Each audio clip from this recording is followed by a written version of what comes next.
My name is Father Paschal Uche. I'm a priest of Brentwood Diocese and have been for the last 8 months.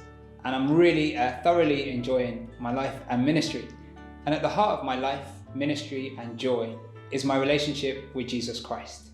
A relationship that began in my baptism, thank God for my parents. I was nourished at my first Holy Communion and strengthened in my confirmation.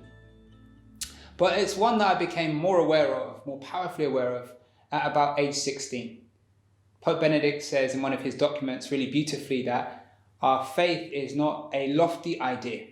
It's not an ethical decision, but it's a real encounter with a real person that gives a new and decisive direction to our lives. So at age 16, I was in a hall with about 300 or 400 young people at the time. And we just finished a mission week.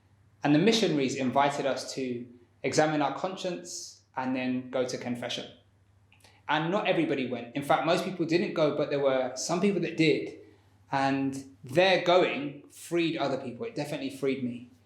And I remember being in that confessional, sharing my heart there with the priest, and leaving that confessional with a sense of peace and a sense that things were going to be different in my relationship with God.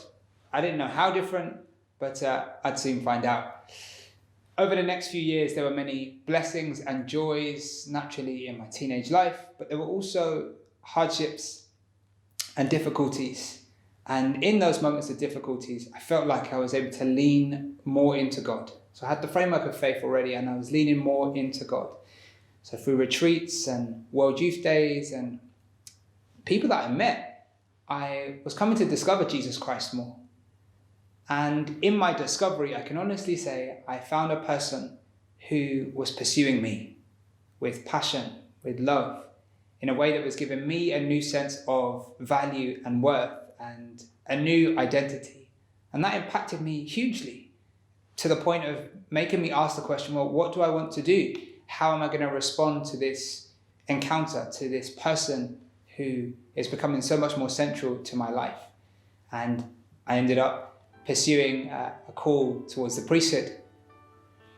But to be honest with you, I feel like I'm just beginning. I feel that there's so much more to know and experience in a life with Christ, that I want to invite you to join us as we continue to learn more about Jesus Christ and open our hearts more to Him and what a relationship with Him means for us, and indeed for all those whom we know, live with and love.